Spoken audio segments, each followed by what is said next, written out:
The echoes in the sky. It started as a hum, not loud, not even noticeable at first.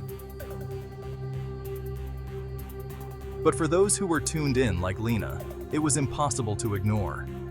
She had always been sensitive to sound, a quirk she developed as a kid when she'd lie awake at night, listening to the static hum of the old radio her father kept in his study. That same hum had been creeping into her life again, only this time it wasn't coming from any old machine. It was coming from the sky. Lena first noticed it during her late-night walks, the ones she'd started taking after her mother died. The sky was her only solace now, an empty canvas that never asked anything of her, never forced her to pretend she was fine. She'd lie in the field behind her house and stare up at the stars, trying to lose herself in their cold, distant light.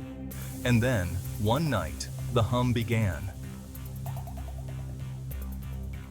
One evening, while lying in her usual spot, she realized the hum wasn't random. It had a rhythm, a pulse. She could almost hear it shifting in pitch, like it was trying to form a pattern, trying to speak. It unnerved her, but she couldn't stop listening. She went online, scouring forums for anything that might explain what she was hearing. There were a few threads, buried deep in forgotten corners of the internet. Others had heard the hum too. Most dismissed it as noise pollution, or a side effect of living near a city. But some, a few of the more paranoid posters, claimed it was something more. They called it the echo. According to them, the hum had been around for decades, maybe even longer, but only certain people could hear it. Those who tuned in too closely, who listened too deeply, started to notice things, patterns in the hum, messages buried in the static. They said it wasn't human-made, it was a signal, and it wasn't coming from Earth. Lena was skeptical at first. It sounded like conspiracy theory nonsense. But the more she listened, the more she started to believe. The hum wasn't just noise. It was deliberate. It was intelligent. One night, as the hum pulsed louder than ever before, she did something she never thought she'd do. She responded.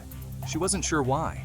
Maybe it was curiosity, maybe it was desperation, or maybe the constant droning had finally broken something inside her.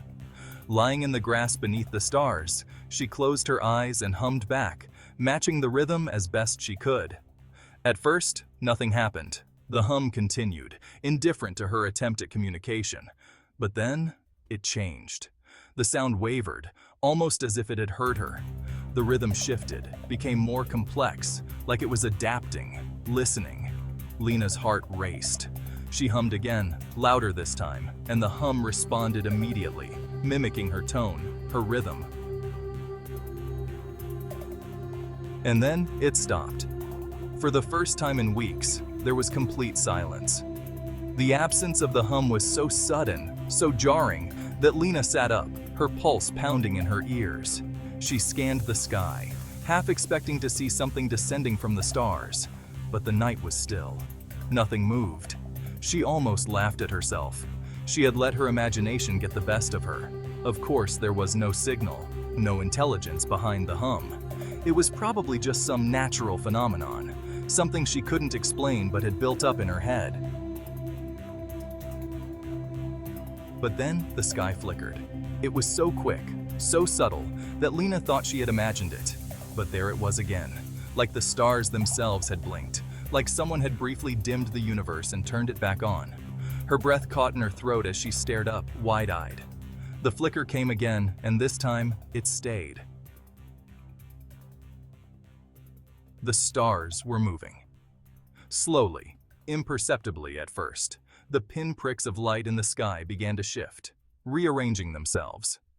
Lena felt a cold sweat break out on her skin. It wasn't natural. Stars didn't move like that. They didn't shift into geometric patterns, didn't pulse in unison with a sound only she could hear. The hum returned, louder than ever before, vibrating through her bones. This time it wasn't a distant drone. It was close, too close, coming from everywhere and nowhere all at once. She stumbled to her feet, heart racing, eyes locked on the sky as the stars continued to rearrange themselves, forming shapes she didn't recognize. symbols that sent a spike of fear through her chest. It was communicating with her. The stars flickered again, brighter, more intense. The hum grew deafening, a piercing, vibrating scream inside her skull. She clapped her hands over her ears, but it didn't help. The sound wasn't external, it was in her head, reverberating through her mind, pulling her in. Lena dropped to her knees, gasping, trying to block out the sound, trying to stop the feeling of her mind unraveling. But something deeper was happening. The signal wasn't just noise, it was information. It was knowledge being forced into her brain, images and ideas that didn't belong to her, that weren't human.